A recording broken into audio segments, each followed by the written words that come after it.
अस्सलाम वालेकुम स्टूडेंट्स, कैसे हैं आप सब। उम्मीद करती हूँ कि आप सब खैरियत से होंगे। Welcome you for all with Sumera में मैं हाजिर हूँ CS101 की स्लाइड नंबर 18 के साथ, ठीक है। और इसमें मैं आपको स्लाइड नंबर 18 और स्लाइड नंबर 19 ये दोनों कंप्लीट करवाऊँगी और इसमें हम लोग डाटा स्टोरेज को पढ़ेंगे। तो लेक्चर स्टार्ट करने से पहले अगर आप मेरे चैनल पे न्यू हैं और अभी तक आपने मेरा चैनल सब्सक्राइब नहीं किया तो अभी आप मेरा चैनल सब्सक्राइब कर लें और बेल आइकन पर भी क्लिक कर दीजिएगा ताकि मेरी आइंदा आने वाली जितनी भी मज़ीद वीडियोस और वर्चुअल यूनिवर्सिटी की लेटेस्ट अपडेट है आप तक इजीली पहुंच सकें। तो जैसा कि मेरी रूटीन होती है कि मैं अपने लेक्चर से पहले आप लोगों को स्लाइड्स दिखा देती हूँ ताकि आप लोगों को ये चीज़ कंफर्म हो जाए कि मैं आपको जब शॉर्ट नोट्स की जानिब लेकर जाऊँगी तो वो आप लोगों के LMS के डाटा के एंड अकॉर्डिंग होगा। तो इसमें मैं आप लोगों को आज पढ़ाऊँगी डाटा स्टोरेज, ठीक है। डाटा को कैसे स्टोर करते हैं, टेक्स्ट को कैसे हम लोग रिप्रेजेंट करते हैं। इसके लिए हम लोग डिफरेंट जो है कोड्स पढ़ेंगे, ठीक है। और उस कोड में मैं आपको जो है फिर कोड बताऊंगी कि कोड आंसी कौन सा है। आस्की तो कोड पढ़ेंगे, आस्की की थोड़ी डेफिनेशंस डिटेल में जाएंगे, आस्की कोड को हम लोग देखेंगे, ठीक है। और मज़ीद जो है हम लोग देखेंगे कि आस्की कोड पे कौन सी लिमिटेशंस है। उसके बाद जो है हम लोग आस्की की जो है लिमिटेशंस को मज़ीद डिस्कस करेंगे, इसके इश्यूज़ को। देन हम लोग पढ़ेंगे यूनिकोड है, ठीक है जी। यूनिकोड के बाद फिर हम लोग UTF कोड पढ़ेंगे। उसके बाद हमारी है जी समरी। उसके बाद जो है हम लोग मज़ीद जो है डाटा स्टोरेज को ही डिस्कस करेंगे। और डाटा स्टोरेज में हम लोग देखेंगे कि कैसे हम लोग न्यूमेरिक वैल्यूज़ मतलब हमारे नंबर्स हैं इनको कैसे हम लोग स्टोर करते हैं। इसलिए इसके लिए बाइनरी नोटेशंस हम लोग पढ़ेंगे। बाइनरी नोटेशंस की कुछ आप लोगों को एग्जांपल्स करवाऊंगी और उसके बाद जो है हम लोग न्यूमेरिकल वैल्यूज़ को मज़ीद पढ़ेंगे और उसके बाद हमारी समरी है। और मज़ीद आप लोगों को समझाने के लिए मैं आज की स्लाइड्स में थोड़ा लैपटॉप तो जी स्टूडेंट्स हम लोग स्टार्ट करते हैं हमारा टॉपिक। इसमें हम लोग देखेंगे कि कैसे हम लोग अपने टेक्स्ट हमारे पास क्या होता है, द कम्बिनेशंस ऑफ अल्फ़ाबेटिक्स। तो हम लोग कैसे अपने टेक्स्ट को अपने कंप्यूटर में रिप्रेजेंट करेंगे। कहता है कि हमारे पास जितनी भी टेक्सचुअल सिंबल होती हैं इनके लिए एक यूनिक पैटर्न जो है इस्तेमाल किया जाता है और वो बिट पैटर्न हमारे पास बिट पैटर्न होता है। आप जैसे कि पहले जानते हैं कि हमारे पास जो भी टेक्सचुअल डाटा हो, हमारे पास कोई भी डाटा हो, सबको हम लोग कंप्यूटर की मेमोरी में सेव करते हैं, कंप्यूटर की मेमोरी में स्टोर करते हैं बिट की फॉर्म में। तो हमारा डाटा पहले कन्वर्ट होता है बिट में, देन स्टोर होता है हमारी मेमोरी पे। कहता है कि नॉर्मली हमारे पास जो बिट होते हैं उसमें जो करैक्टर्स होते हैं वो 8 होते हैं। हमारे 8 बिट, एक बाइट के अंदर कितने करैक्टर्स होते हैं? 8। MCQs बनता है हमारे एक बाइट के अंदर कितने जो है हमारे एक करैक्टर के लिए, ठीक है। एक करैक्टर के लिए हमारे पास एक बाइट होती है और एक बाइट के अंदर 8 बिट होते हैं।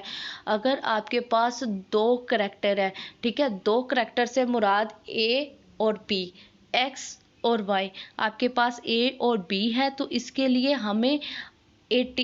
हमें 16 बिट 2 बाइट इक्वलेंट 2 बाइट, तो हमें 2 बाइट जो है इसके लिए मिलेंगी। जैसा कि हमें एग्जांपल में दिया गया है वर्चुअल यूनिवर्सिटी। वर्चुअल यूनिवर्सिटी को अगर आप काउंट करें तो 18 हमारे पास ये करैक्टर्स बनते हैं। इसी तरह से 18 को हम लोग मल्टीप्लाई करेंगे 8 के साथ तो ये हमारे पास टोटल कितने बिट बनते हैं। वर्चुअल यूनिवर्सिटी को सेव करने के लिए हमारे पास 144। अगर पेपर में आपको कोई भी जो है दिया जाएगा, वर्ड दिया जाएगा, आपने वर्ड को काउंट करना है और मल्टीप्लाई कर देना है 8 के साथ। आपको पता चल जाएगा कि कितनी बिट्स और कितने बाइट जो है आप लोगों को रिक्वायर्ड होते हैं। कहता है कि हमारे पास 1940 में और 1950 में बहुत ज़्यादा कोड को डिज़ाइन किया गया। 1940 और 1950 के दरमियान जो है बहुत ज़्यादा कोड को डिज़ाइन किया गया। उनमें से जो सबसे ज़्यादा पॉपुलर हमारे पास हुए हैं, एक हमारे पास है आंसी और दूसरा हमारे पास है आस्की। इनकी एब्रीवेशन जो है याद कर लीजिएगा। ANSI stand for American national standard institute और हमारे पास आस्की है American standard code for information interchange. तो आगे जो है हम लोग इनको पढ़ते हैं। नेक्स्ट हमारे पास जो टॉपिक है वो हमारे पास है आस्की। आस्की में हमारे पास पहले हम लोगों ने पढ़ा 8 बिट होते हैं, ठीक है। 8 बिट हम लोगों ने पढ़ा कि हर कोड को, हर जो है करैक्टर को रिप्रेजेंट करने के लिए 8 बिट इस्तेमाल करते हैं, लेकिन आस्की एक अलग कोड है, तो इसके लिए इसका जो पैटर्न होगा वो भी अलग है। आस्की 7 बिट यूज़ करता है, ठीक है। और इसका जो मोस्ट सिग्निफिकेंट बिट होता है, जो पहला इसका बिट होता है, इसके जो आप कह लें मोस्ट सिग्निफिकेंट बिट है वो हमारे पास राइट में आता है, तो वो हमारे पास होता है 0। और इसमें जो है 27 कॉम्बिनेशंस है और ये इक्वलेंट होता है हमारे पास 128 के। और इसमें आस्की हमें कौन कौन सी चीज़ें प्रोवाइड करता है। टेक्स्ट हम लोग किस शक्ल में लिख सकते हैं, अपर केस भी लिख सकते हैं, लोअर केस भी लिख सकते हैं, पंक्चुएशंस मार्क्स भी है और डिजिट्स हमें जो है ये 0 to 9 के बिटवीन देता है।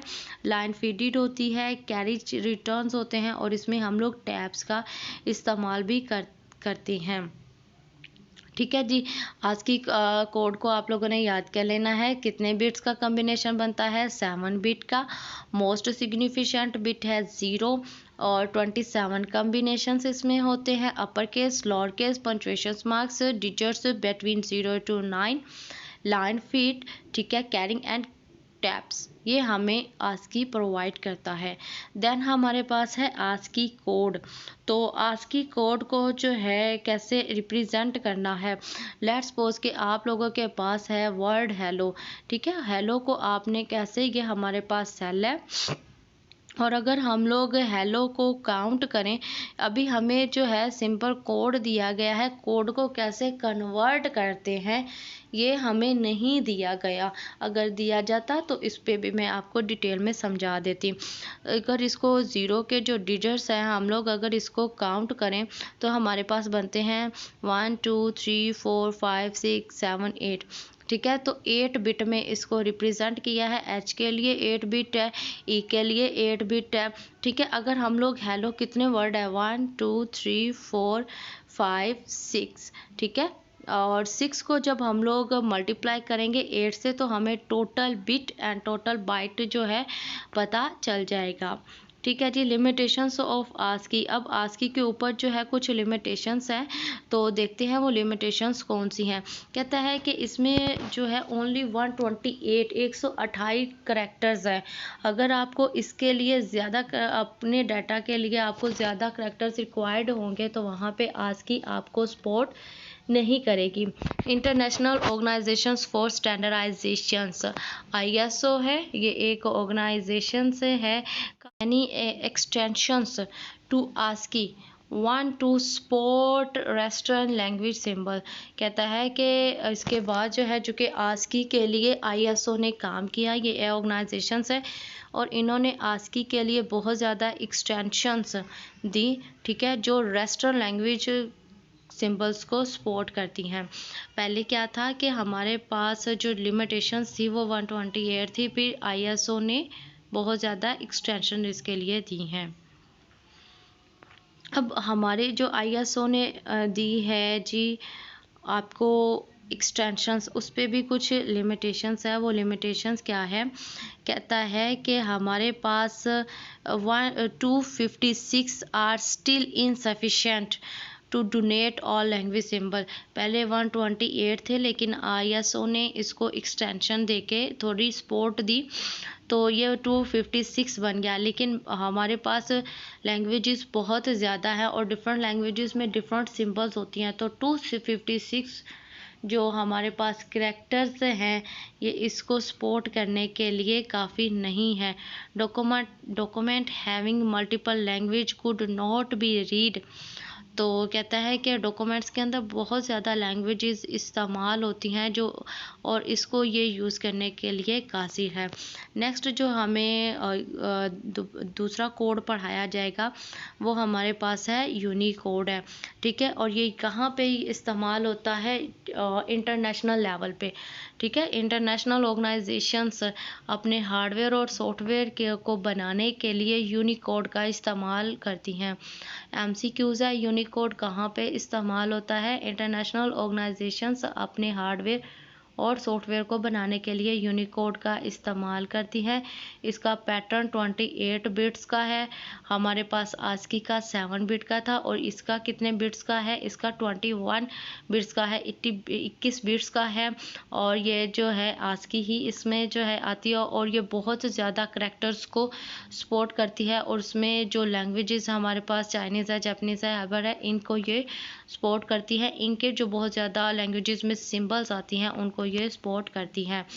अच्छा जी, नेक्स्ट हमारे पास है UTF-8 यूज़। अब ये कितने जो है बिट का पैटर्न्स इस्तेमाल करती है? ये हमारे पास 24, पहले हमारे पास यूनिकोड 21 बिट्स का इस्तेमाल करती थी, ये हमारे पास इस्तेमाल करती है 24 to 32, ठीक है। Bits having large possibilities for expansions, ऐसे बिट्स जिनको अपना एक्सप्लेन करने के लिए बहुत ज़्यादा लार्ज बिट्स की इस्तेमाल करते ज़रूरत होती है, वहाँ पे हम लोग आस्की आंसी को यूज़ नहीं करते हैं, यूनिकोड को यूज़ नहीं करते हैं, वहाँ पे हम लोग UTF को इस्तेमाल करते हैं। और इसका जो कम्बिनेशंस है उसमें हमें पहले जो है 256 एक्सटेंशन के साथ आस्की को यूज़ किया गया। इसमें हमारे पास 2 जो है 24 हमें आता है, और इसकी यूनिक सिंबल है, ठीक है। इसकी आप लोग एक्सटेंशंस देख लीजिएगा, इसकी लिमिट आप देख लें। File consisting of large symbol, इसके अंदर जो फाइल होती हैं उसमें बहुत लंबी लंबी सिंबल्स होती हैं, और वो सिंबल्स जो है किसके अंदर कोडेड होती है? वो हमारे पास कोडेड होती है आस्की और यूनिकोड के अंदर।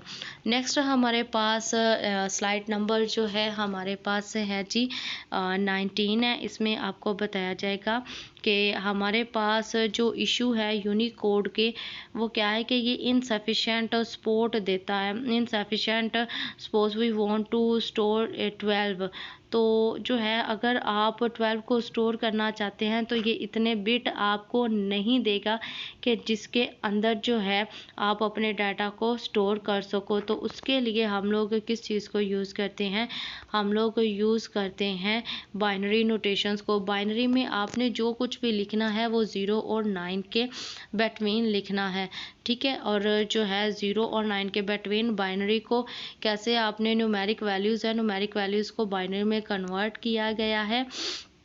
और नेक्स्ट जो है 4 बिट पे आपको स्टोर किया गया है। इसके लिए सिंपल आप लोगों ने क्या करना है, आप लोगों ने 2 का एलसीएम ले लेना है। जो भी, लेट्स सपोज कि मेरे पास 15 आता है, तो मैं 15 का एलसीएम लूँगी तो मेरे पास जो है ये आ जाएगा, ठीक है। एलसीएम का मेथड मैंने पहले लेक्चर्स में आप लोगों को बताया हुआ है।